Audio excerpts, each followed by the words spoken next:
지난 8일 저녁, 아이가 다니는 놀이학교 원장으로부터 장문의 문자 한 통이 왔습니다. 내일부터 아이들이 등원을 못하게 됐다. 비 때문에 더는 운영이 어렵다는 내용이었습니다. 설명이라도 해서 오라고 그럼 내가 이해하고 해줄 거 아니에요. 그랬더니 있는 돈은 다 학원에 썼대요. 집 찾아가는데 처음 집에 불이 켜 있었고 갑자기 불도 끄세요. 그 후에 차도 없고 이제. 폐원 통보 후 원장은 환불 없이 잠적했습니다. 이 놀이학교 기본 원비는 85만 원에 물품비, 경비, 교재비 등을 합치면 한 달 원비가 100만 원이 넘습니다. 특히 큰 금액을 선납할수록 많이 할인해줘서 적지 않은 부모들이 1,000만 원에 육박하는 1년치 원비를 미리 냈습니다. 특히 작년엔 2024년 원비 선납 건유가 유독 일찍 시작됐다는 게 학부모들의 말입니다.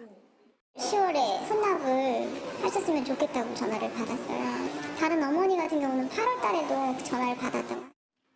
새내기 학부모에겐 추가 수업 등록을 유도하며 폐원 3일 전까지 원비를 받았습니다. 회원하기 3일 전에 그 추가 수업도 등록이 됐거든요. 잘 오셨다. 추가 수업 어디 가서 배운 것보다 여기서 있는 건 낫다. 하지만 최근 운영에 문제가 생긴 거 아닌지 의심케 하는 조짐도 있었다고 합니다.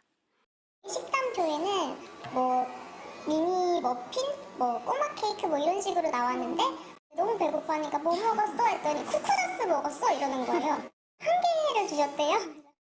학부모 30여 명뿐 아니라 교사, 거래처까지 약 60명이 피해를 본 것으로 확인됐는데 금액은 수억 원대로 추정됩니다. 게다가 거의 하루 종일 보내던 곳이 사라진 아이들의 충격도 이만저만이 아닙니다. 아이는 못 받아들이죠. 담임 선생님이랑 내일 와서 이거 발표하자 하고 헤어졌는데 못 가게 됐어. 이렇게 되니까 친구들 많이 찾고 내 원장님 걱정. 취재진은 여러 차례 원장에게 연락을 시도했지만 닿지 않았습니다. 현재까지 8건의 고소장을 접수한 경기 파주경찰서는 사기 혐의로 원장을 입건하고 수사에 착수했습니다. MBC 뉴스 구나연입니다. 네, 이 사건 취재한 구나연 기자와 함께 조금 더 자세히 이야기 나눠보겠습니다. 자, 구 기자. 부모들에게 놀이학교 폐업이 통보된 게 이제 2주가 지난 거죠? 네, 맞습니다. 그러면 지금은 운영을 아예 안 하고 있는 겁니까? 네, 제가 오늘 다녀와 봤는데요. 각종 시설이나 교구는 벌써 다 치워졌고 컴퓨터나 부자재들만 구석에 모여 있는 등 사실상 정리가 끝난 모습이었습니다. 예. 특히 지난주 서울 강남의 한 놀이학교에서도 비슷한 사건이 발생해서 그래서 피해자들이 집단으로 고소를 준비 중이란 보도가 나온 바가 있는데요.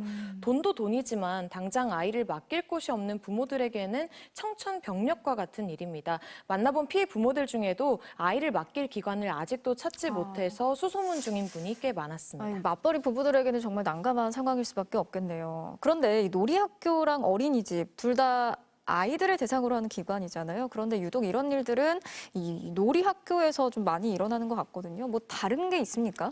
네, 놀이학교, 이름은 학교지만 사실은 학원으로 분류되는 교육시설입니다.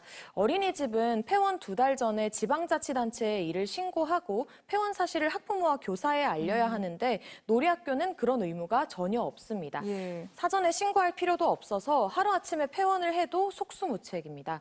이렇다 보니까 폐원 3일 전까지도 추가 등록을 권유할 수 있었던 겁니다.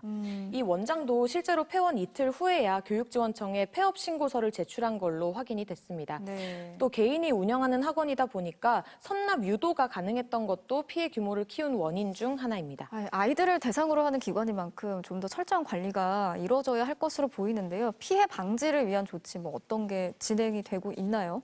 네, 현재 사립유치원은 폐원을 하려면 사전 신고 후에 교육감 인가를 받도록 지난 2019년에 시행령이 개정이 됐는데요. 그때도 사립유치원의 꼼수 폐원이 계기가 됐습니다. 하지만 아직 학원으로 분류되는 놀이학교는 여전히 법망 밖에 있습니다. MBC 취재 이후에 피해 사실을 파악한 관할 교육지원청은 곧바로 대응 방안 논의에 들어갔고요. 당장 이번 주에도 여러 피해자가 고소를 계획하고 있는 만큼 경찰도 사건을 병합해서 철저히 수사하겠다고 밝혔습니다. 네, 여기까지 듣겠습니다. 구나연 기자 잘 들었습니다.